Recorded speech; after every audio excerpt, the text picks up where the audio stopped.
안녕하세요. 수익의 달인 추달스닥입니다. 2021년 7월 13일 오전장 미리 보기 시간입니다. 자, 편만 되셨습니까? 즐거운 화요일 아침이 밝았습니다. 네. 어제 철렁했던 우리의 마음을 치료해주는 바로 따뜻한 봉이 한국장에서도 섰습니다.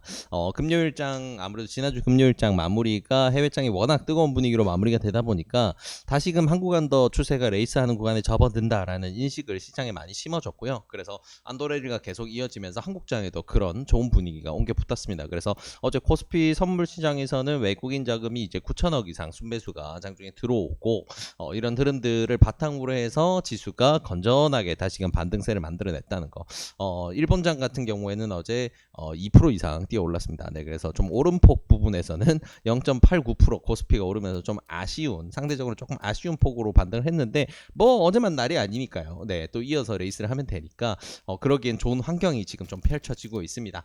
간밤에 이제 미국장, 유럽장 전부 다 좋은 분위기로 잘 마무리가 됐고요. 전체적으로 뭐 특별한 이슈가 없는 상황에서 안도레리를 이어가는 이제 이런 분위기입니다. 그래서 한동안 뭐 특별하게 시장을 뒤엎을 만한 이슈가 좀 임팩트 있게 나온다라는 그런 상황이 되지 않으면 계속해서 이렇게 진행이 되고, 지금 아무래도 코로나가 재확산세가 계속해서 가파르게 진행되고 있는 건 한국뿐만 아니고 전 세계 추세인데, 그런 부분에 대해서 뭐 시장이 좀 과민하게 반응하거나 그러진 않고 있다라고 우리는 좀 정리해 볼 수 있을 것 같습니다. 네, 그래서 이런 부분들 때문에 지금은 이제 시장 상황을 정리해 보게 되면 코로나 재확산세가 굉장히 강하게 있지만 그걸 안고 시장은 계속해서 우상향으로 안도렐리를 하는 구간으로 접어들 분위기가 보이고 있다. 그래서 지금은 지수 때문에 조금 많이 걱정해야 되는 부분에 대한 염려는 좀 많이 덜었습니다. 물론 어제 거의 1조에 가까운 외국인 선물 매수 자금이 들어오긴 했지만 현물은 그렇게 크게 들어오질 않았고, 그 전에 지난주에 빠져나갔던 자금이 워낙 컸기 때문에 이런 부분이 뭐 완벽하게 이제 상향을 가리키는,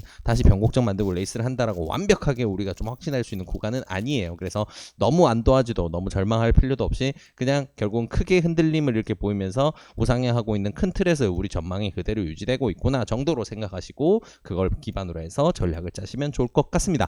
자, 오늘은 특별한 뉴스가 너무 없는 날이에요. 네, 그래서 특별한 뉴스를 찾기보다는 이번 주에 앞으로 있을 우리가 좀 조심해야 될 일정들, 참고해야 될 일정들이 뭐가 있느냐 좀 정리를 해보면서 마무리 짓도록 하겠습니다.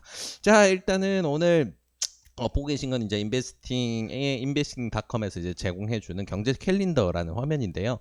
주요한 전 세계 이제 굵직한 이슈들 요렇게 시간과 어느에서 어느 내용이 나오느냐 이제 이런 것들이 발표되는 일정들이 쭉 정리가 되어 있죠. 그래서 오늘 밤 같은 경우에는 미국의 이제 소비자 물가지수, 요즘에 안 그래도 물가지수가 좀 강하게 시장에 영향을 미치는 부분이 있어요. 금리 인상이라든가 테이퍼링 전략을 들어가야 되냐 말아야 되느냐, 여기 이야기에 좀 중심이 되는 내용이기도 하니까요. 결국은 물가가. 네, 그래서 이런 근원 소비자 물가지수가 지금은 아무래도 좀 이전보다는 오름폭이 좀 더 작아질 것 같다라는 게 시장 기대치인데, 이게 발표를 했을 때 이전보다도 더 급등이 되었다라고 하면 시장이 좀 충격을 받을 수가 있겠죠. 네, 이런 부분 우리가 좀 조심해야 될 부분이다. 그건 이제 오늘 밤 한국 시간으로는 오늘 밤 9시 30분에 발표가 될 예정이다. 참고하시면 좋을 것 같고요. 이번 주에 조금 이런 뉴스들이 몇 개 돼 있어요. 그래서 뉴질랜드에서 이제 금리 결정 내일 진행이 되고요. 그리고 이제 영국에서 소비자 물가지수 발표되는 게 내일 오후 3시 정도 예정이 되어 있고요. 그리고 저녁으로 넘어가서 캐나다에서 또 금리와 관련된 부분 중앙은행의 발표가 있고요.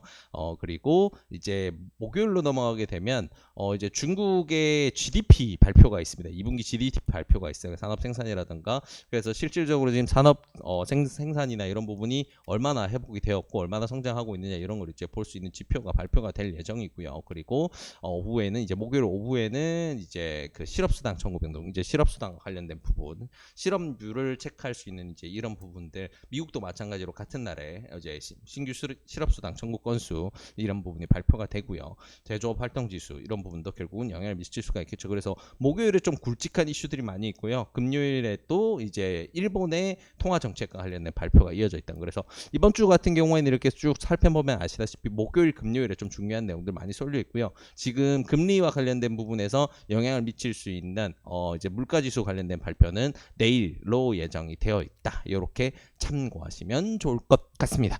자, 그래서 이제 시장 상황 같은 경우에는 우리가 좀 조심해야 되는 건 정리해보자면 오늘 내일까지는 이렇게 안도랠리를 뭐 한국 시장 기준으로 오늘 내일까지 즐기는 건 큰 문제가 없을 것 같고요. 근데 수요일 오후 그리고 목요일로 접어들었을 때부터는 조금 우리가 조심해야 되는 부분도 있다. 참고하시면 좋을 것 같습니다. 네, 그래서 이 시장 상황과 주요 앞으로 일정들 체크해 봤는데요. 이 내용들 바탕으로 해서 오늘도 좋은 결과 있으시길 진심으로 바라겠습니다. 이 영상이 도움이 되셨다면 구독과 좋아요를 통해서 저희 수달스탁을 응원해 주시기 바랍니다. 감사합니다.